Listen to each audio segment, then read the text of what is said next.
you're not telling a story, you're letting the reader know where they are. You are a challenging subject to write about. So don't think about what the final product is going to be. Just get the information out there.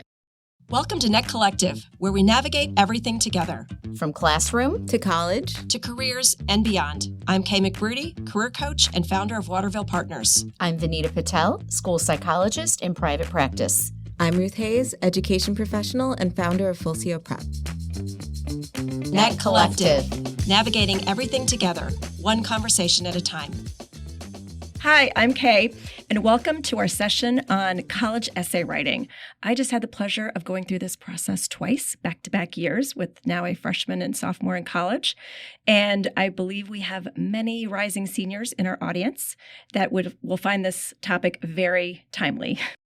Yeah, and I have two coming up that will be rising juniors. And so I was so curious to hear what you have to say about this topic. Ruth, I'll be taking copious notes, hanging on to your every word. So what's the best way to start? I think the best way to start is to think about what a college essay actually is, a college admissions essay, because it's a very unique writing task. And in some ways, it's different than any other writing we do throughout our lives, or most other writing we do throughout our lives. It's autobiographical, it's persuasive, it's competitive. You don't necessarily put it together the way you would an academic essay, but you don't do it as pure autobiography. And there's a lot put into it. So you're doing a lot of reflection about your life. You're thinking about your experiences, where you want to go, what you want to do, and where you want to get for that next step in your life. So it can be time consuming, it can be emotionally fraught, but it can also be a really useful and transformative experience across the board. And probably cathartic too, right? Oh, 100%. Depending on your topic. Okay. That leaves us with a lot to just unravel right there. So what do we do? Are we talking about timeline first, or are we talking about the actual process of the writing first? So I'm going to break this into 5 tips, which are sort of chronological across that process, but Okay. A lot of them will bleed over into each other. First tip is going to be to give yourself plenty of time. Second is that you're the expert on your own life. Third is to respect the pre-writing process. Fourth is to be concise and clear. And fifth is to gather feedback early and often. So the reason I put give yourself plenty of time first is because I think that's undergirding everything else I'm going to tell you right now. Because this does take reflection, because it is an intensive process, give yourself more time than you think you'll need. So if we're looking at applying, fall senior year, if it's winter break junior year, let's start thinking about it. Start, knocking around ideas, thinking about topics, all those things. And then if you have a chance, completing it between junior and senior year is really ideal. So you have it ready to go. You don't have to worry about it.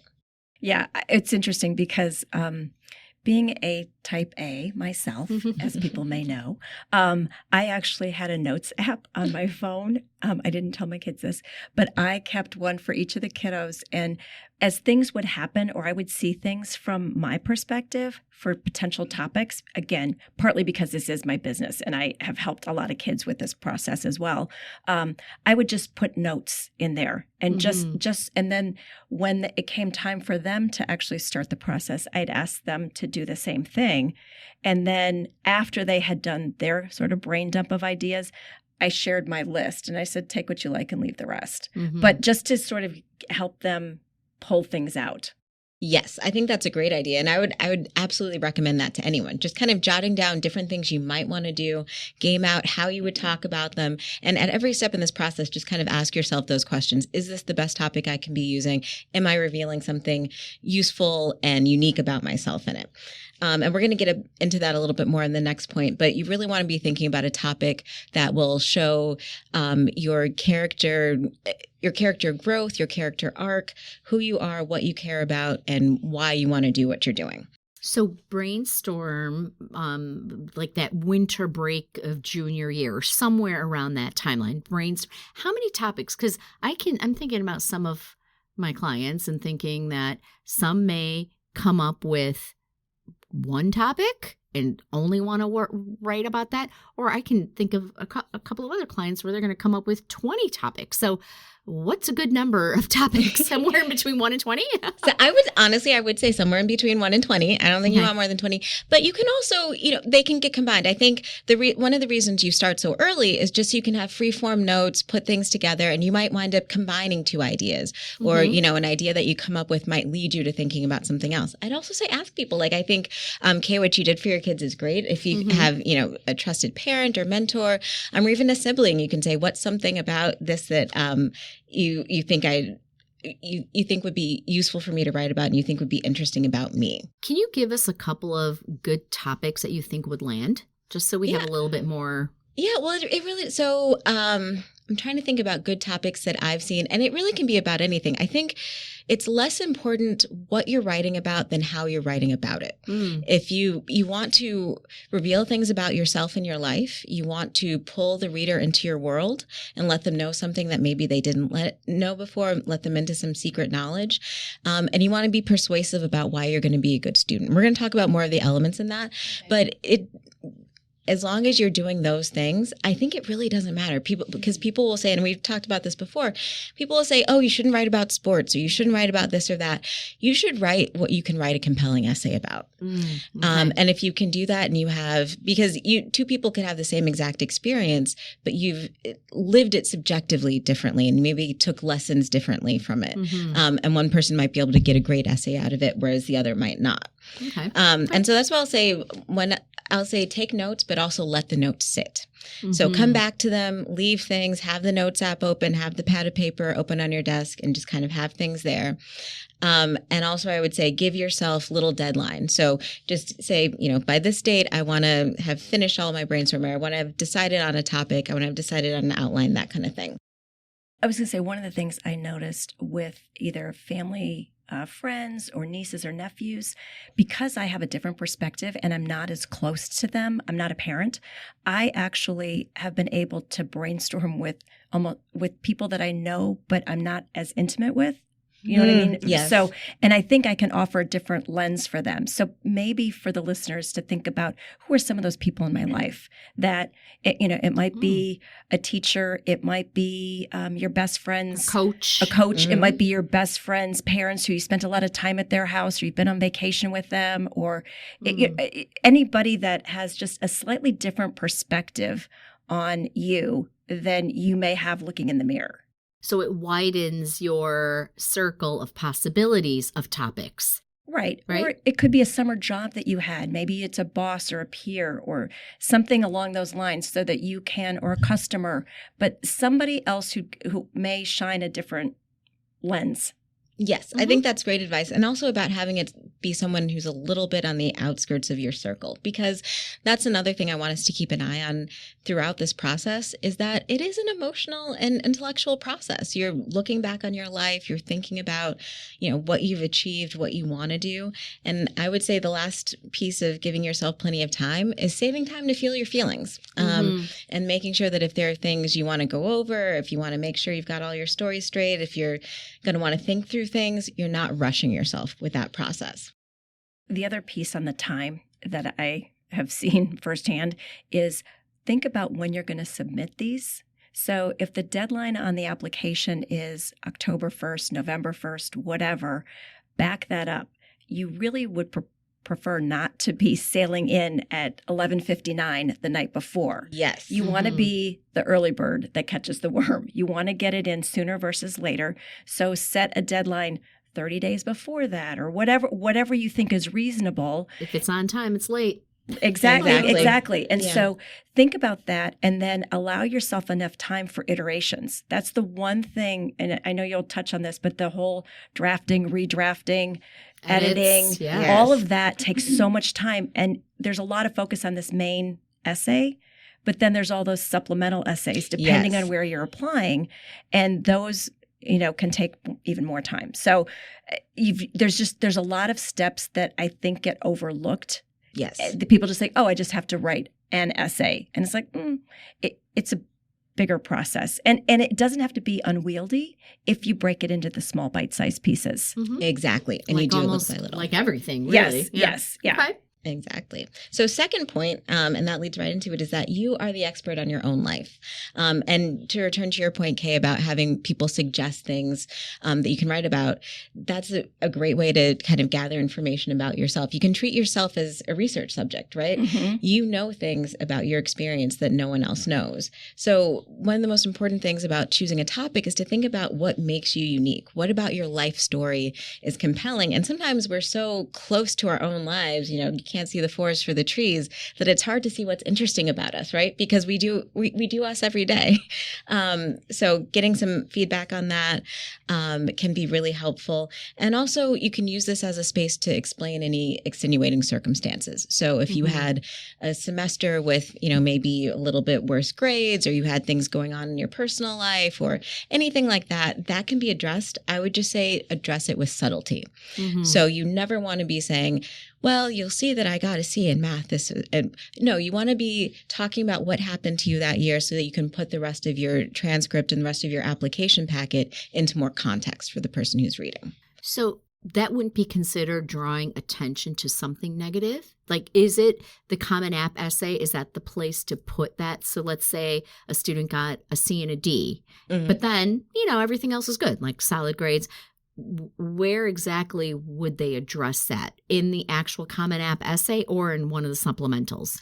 What would be better? It could be both or either, depending on where you're going with it. So, for example, if you were having, you were dealing with an illness and that's why you got that C and that D, you can tell that story of how you dealt with the illness. And you can maybe even bring in, I was disappointed because of this or that, or I grew through. But I think the most important thing about bringing anything negative in is that you want to flip it to the positive. So you want to show how you grew through it, what you learned from it, how you've matured from it, and without saying it too explicitly, show, don't tell, how this is going to make you a better student and a better candidate for that university. Gotcha. Okay. And then also under that category, I would say use thick description to share your world.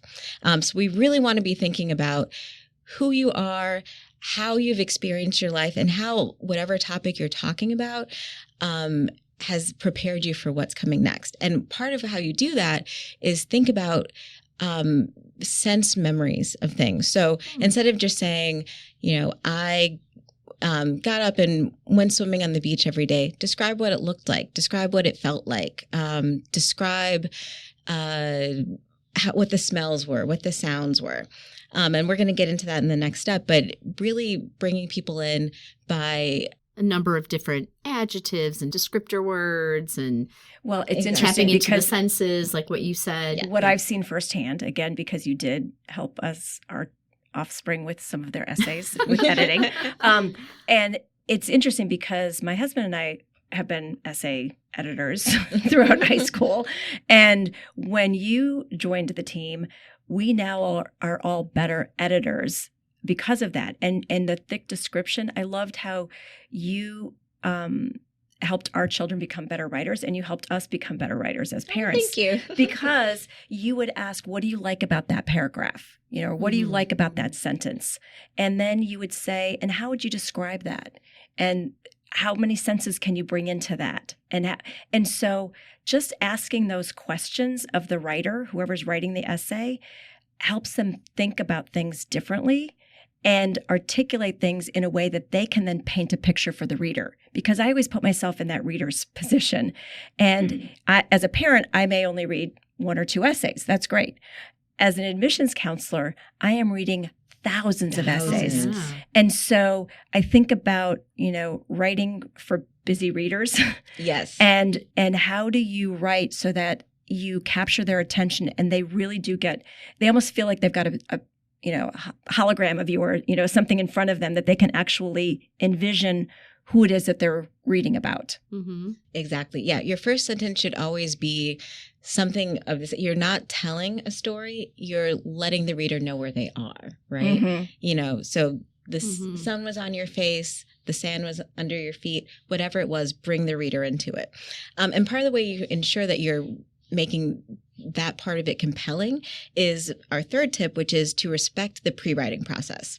So As I said, you are a challenging subject to write about. A lot of times people assume that since they just, in finger quotes, have to write about themselves, it's going to be super easy and they'll kind of sail through it. But it can also be a lot more fraught. And you're much more emotionally invested in your own life stories than about, say, the Krebs cycle or something like that.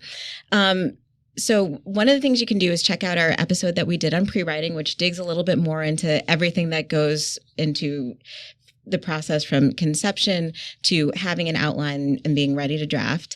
But I would also recommend writing out your life stories as source material. This goes back to that note taking and putting things together. Before you ever worry about how you're going to put together an essay about the topic, just write down everything that you remember and everything about it. That's going to help you just have it as, neutral source material, so you're not kind of mixing your tasks and thinking too much about how you're going to put it together as you're getting the information together. But that also gives you more chances to discover other patterns and other topics you might want to work with, maybe for those supplemental essays, right? So if you have to write 250 words about why you want to be an engineer, that might come up in some notes you're taking about the summer camp that you've been volunteering at.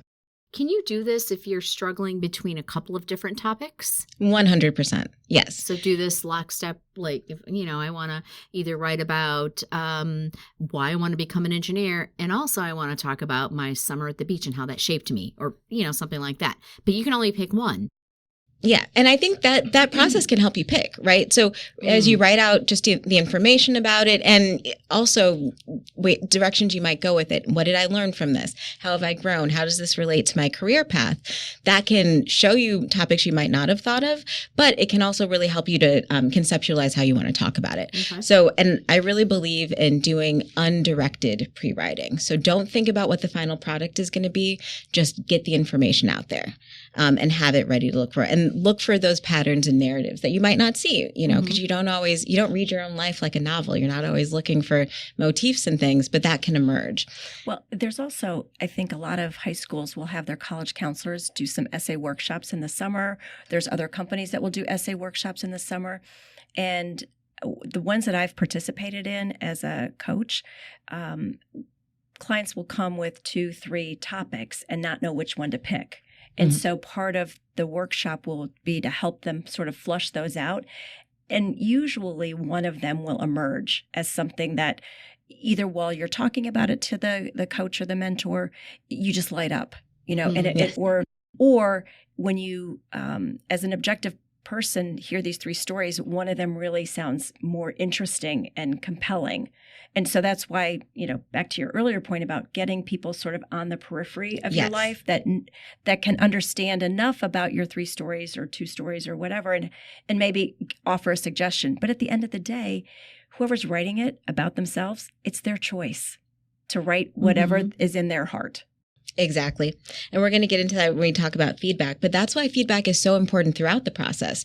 And that dialectical element of it, sometimes you don't realize what you remember or what you know or what you can analyze until someone kind of pulls it out. So having that process of going back and forth, making a short list, maybe even jotting down a couple of outlines. And I would say, take notes throughout this and make different outlines. You can experiment with outlines. You can think about the order that you want to narrate events. You can think about how you want to structure an essay, all of those things, and just kind of mess with the structure to see what's going to be best. And I think that some topics lend themselves to be more vulnerable and to show your values and to be more reflective than other topics might.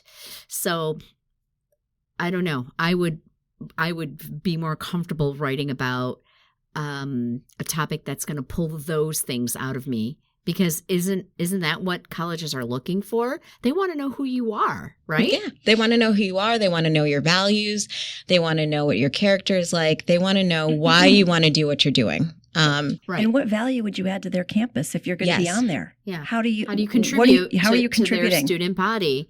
Right. How can you show that? How can that be highlighted in a whatever 200, 300 word essay? Exactly. And that's why if you can give yourself, and that's one of the things you can look for in that pre-writing process is, kind of a character arc. Where did you start? Where did you end up? How did this experience change you for the better? How did you mature? All of those things are great ways to get a through line to put the essay together. Do you ever recommend, or when you're working with students, Ruth, doing like a questionnaire with students to bring some of this out? Like, name the top 3 values that you live by, or what are your top 5 interests, or what's your most memorable childhood experience, or something like that. Like, do you ever recommend that? Yes, I don't think you need to do it that systematically, because I think the free-form aspect of it is really good. You can kind of free associate to a certain extent. But yeah, just having a conversation with someone about what are significant things that have happened to you. What do you think would be good to write about? And kind of talking out what's there can really help. And then going through some of those questions like, where have I been? What have some of my experiences been? What is compelling about this? And then just getting some different notes out. Okay. So 4th tip is going to be to be concise and clear. So we're just talking about outlining, make outlines plural, and experiment with those structures. And another thing is to not be bound by chronology. So a lot of times we're used to writing in academic writing about, you write a history essay and you're starting from the beginning and going to the end. Whereas in this kind of personal narrative writing, a lot of times you can drop into the middle of the action and work your way out. You can do more of a montage where you're bringing in different, vignettes from different parts of your life, and you can put them together in whatever order you want. And what about following like a certain theme? How important is that? And then bringing that theme back to who you are. Like, I think I shared with you, someone wrote about how they love going to escape rooms and how every other sentence was about how they use their logic or their interest and their, analytical skills in these escape rooms, which would ultimately show. But the entire thing was about, the theme was escape rooms, but how they weaved in who they were through that theme.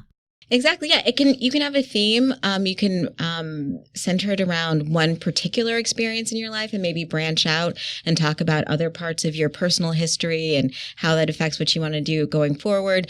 You can think about maybe several episodes, and theme it around one location. So I've worked with a student who, talked about a beach she'd gone to throughout her life. You can talk about, maybe learning music, or if you're involved in a faith community, going there and talking about different things that have happened at different points. And you really just want to think about what's compelling, right? Don't waste time in exposition. What does exactly that mean? So just like the facts of just things? The facts, laying out what happened. So, when I was in 8th grade, I went to this orchestra competition and I had a good time. Instead of that, I sat on the bus gazing out the window, wondering what was going to happen next. And you want to give them a little bit of guesswork. You only want to have as many words as you need to convey your meaning and no more.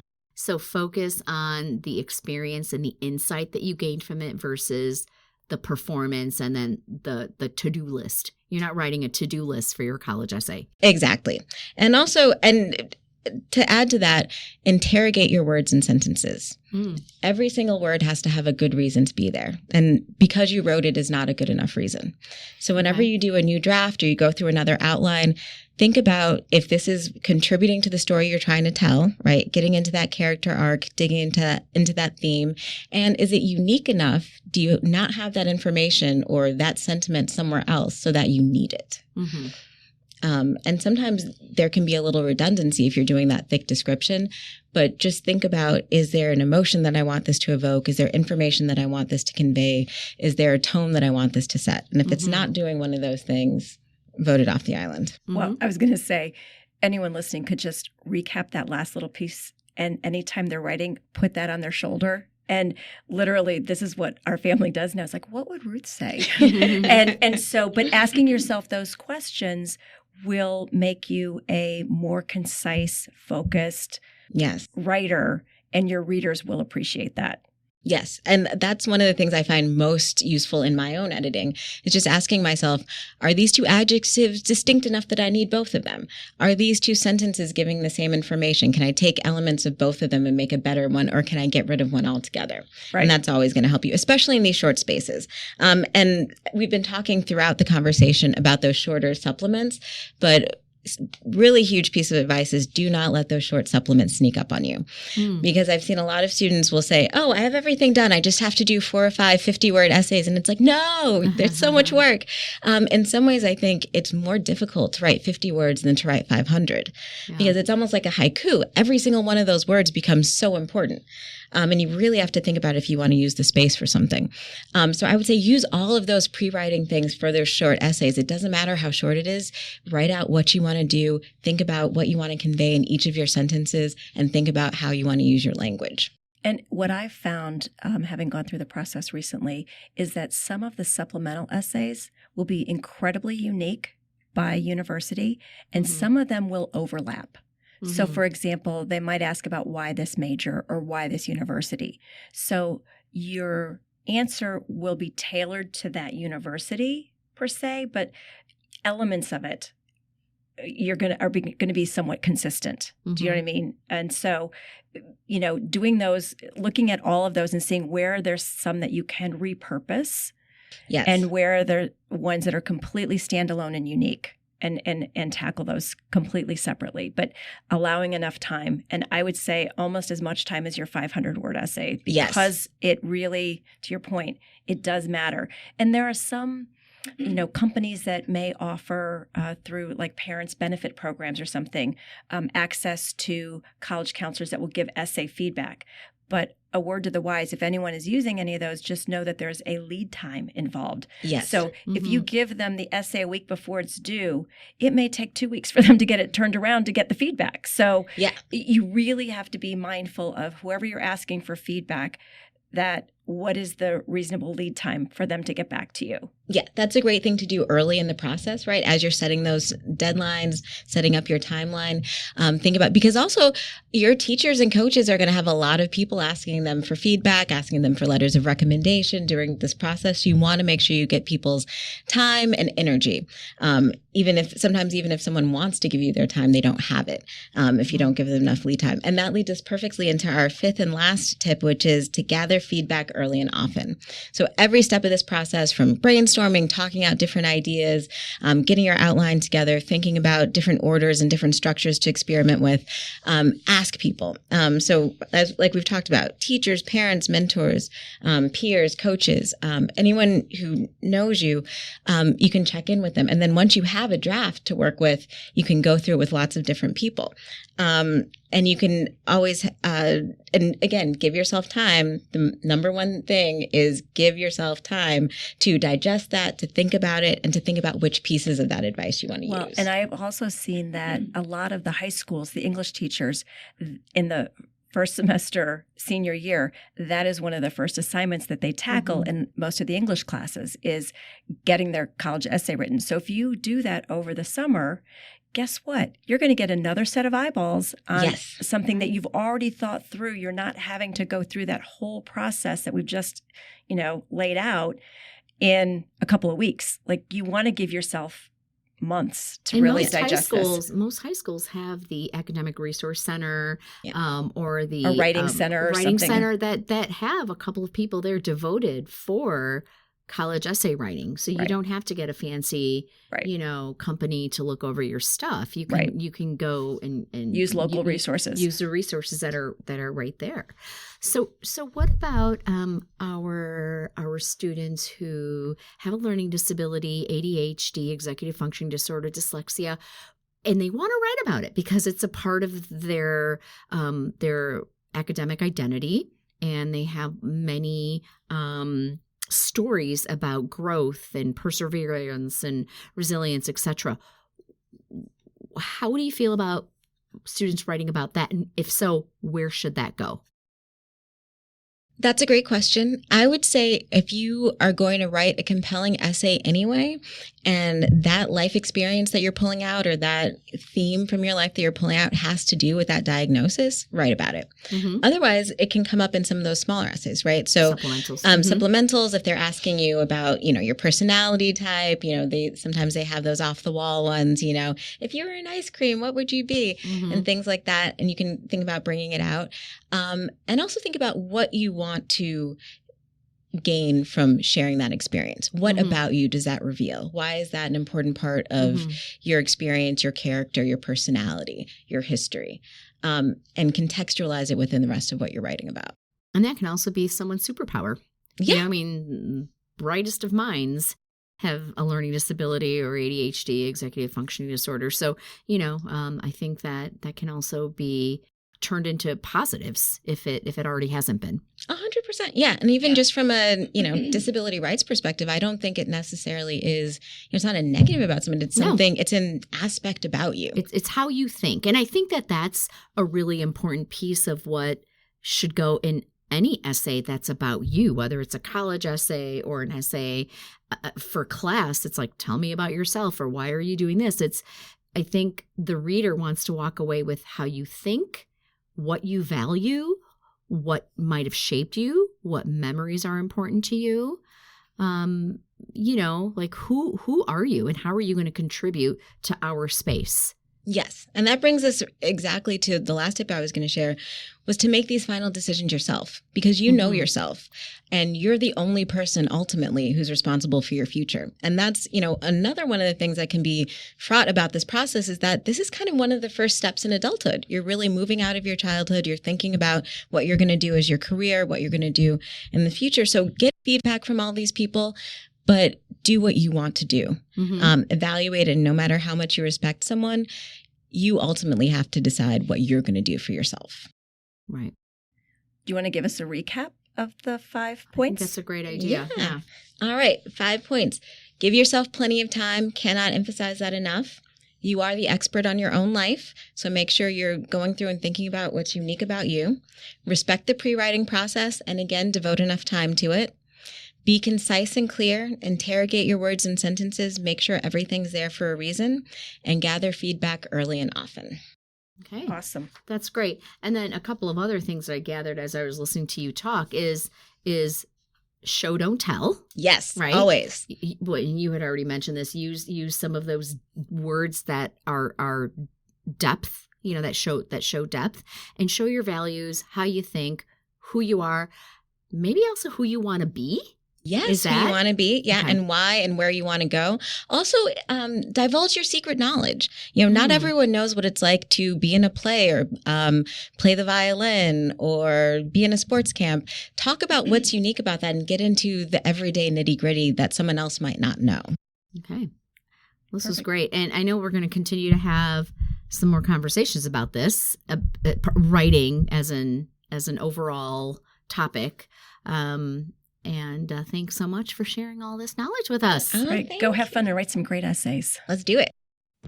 If today's conversation resonated with you, please share this episode with anyone who may need it, and follow us at netcollective.org or wherever you get your podcasts so you won't miss what's next. We are N.E.T Collective, navigating everything together, one conversation at a time.